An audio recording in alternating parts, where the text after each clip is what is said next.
Hello guys, সকলে কেমন আছেন? আশা করি সকলে ভালো আছেন। তো আমিও ভালো আছি। আজকে আমি গিয়েছিলাম আমাদের গোপালপুর ইউনিয়ন পরিষদে। আপনারা সকলেই অনেকে জানেন যে আমাদের গোপালপুর একটা ইউনিয়ন পরিষদ আছে।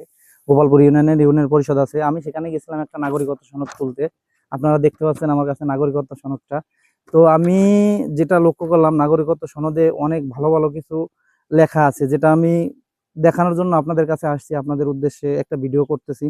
তো আপনারা আগে লাইনগুলো দেখেন যে আসলে এই একটা নাগরিকত্ব সনদে এত সুন্দর জিনিস লেখা থাকতে পারে, যেটা মানে অকল্পনীয়। আমি আপনাদের দেখাচ্ছি, আগে লাইনটা আপনারা দেখেন। তো বিষয়টা হচ্ছে,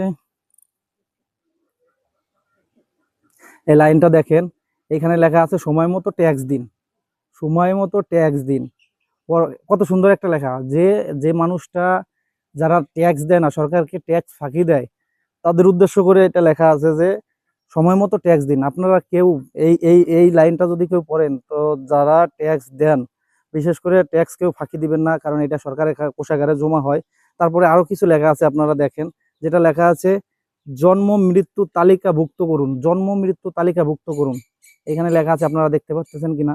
এটা যদি যদি কেউ মারা যায় বা যদি কেউ জন্মগ্রহণ করে, তাহলে আপনারা যে জন্ম নিবন্ধন কার্ড, যেটা জন্মগ্রহণ করার পরে যেটা তৈরি করে, তালিকাভুক্ত করতে বলছে। আর দ্বিতীয় কথা হচ্ছে, যারা মারা যাবে, যারা গত হবে, তাদের একটা তালিকাভুক্ত করতে বলছে। দেখেন আরো কয়েকটা সুন্দর সুন্দর লাইন লেখা আছে। এখানে তৃতীয় নাম্বার লাইনে লেখা আছে শিশুকে টিকা দিন ও সময় মতো স্কুলে পাঠান। কত সুন্দর, দেখেন কত সুন্দর একটা ইউনিয়ন পরিষদের একটা নাগরিকত্ব সনদে এগুলো কি লেখার দরকার আছে? তারপরেও তারা লেখছে। দেখেন কত সুন্দর, যে শিশুকে টিকা দিন, যে শিশু জন্মগ্রহণ করার পরে 6 মাস, সম্ভবত আমার ভালো জানা নাই, 6 মাস সম্ভবত পরে শিশুকে টিকা দিতে হয়, ও সময় মতো যখন তার স্কুলে যাওয়ার সময় হবে, সে স্কুলে যাবে, তাকে স্কুলে পাঠান, ওদিক ওদিক তাকে স্কুলে পাঠান। তো কত সুন্দর একটা লেখা, দেখেন। চতুর্থ নাম্বার লাইনে কি লেখা আছে দেখা যাচ্ছে, ছেলে হোক মেয়ে হোক দুটি সন্তানই যথেষ্ট। দেখেন কত সুন্দর একটা সুনাগরিকের দায়িত্ব এবং কর্তব্য, যারা যারা বুঝে তাদের। এখানে লেখা আছে যে ছেলে হোক মেয়ে হোক দুইটি সন্তানই যথেষ্ট। আপনার ইনকাম যাই হোক না কেন, আপনি যদি দুইটা সন্তান নেন, একটা হ্যাপি ফ্যামিলিটা অনেক সুন্দর হবে। যার কারণে সরকার, কত সুন্দর একটা বিষয়, মানে বিষয়টা আমার দেখে খুবই ভালো লাগছে, যে বিষয়টা যে দুটি সন্তানই যথেষ্ট একটা ফ্যামিলি সুন্দর করতে। একটা ফ্যামিলিতে 4 জন সদস্য থাকাই যথেষ্ট, যে ফ্যামিলিটা অনেক সুখ শান্তি বিরাজ করবে, কোনো অভাব অনটন দেখা দেবে না। একটা সরকার কত সুন্দর একটা বিষয় করছে, সরকারকে অসংখ্য অসংখ্য ধন্যবাদ। তারপরে আপনাকে দেখাচ্ছি, আরো 3টা লাইন আছে, এটা একটু দেখেন। এখানে লেখা আছে বেকারত্ব যেখানে মৎস্য চাষ সেখানে, বেকারত্ব যেখানে মৎস্য চাষ সেখানে। যে মানুষটা বেকার আছেন, যে মানুষটা কোনো কর্ম খুঁজে পাচ্ছেন না, বা তার একটা পুকুর আছে বা একটা ঘের আছে, সে কোনো কর্ম খুঁজে পাচ্ছে না, বেকার ঘুরে বেড়ায়, বাপ মার কথা শুনে, পাড়া প্রতিবেশীর কথা শুনে, সেই সূত্রে এটা লিখে দিয়েছে যে বেকারত্ব যেখানে মৎস্য চাষ সেখানে। আপনি বেকার না থাইকা মৎস্য চাষ করেন, আপনি একটা জীবিকা নির্বাহের জন্য একটা কিছু করেন। সরকার কত সুন্দর উপদেশ দিছে আপনাদের।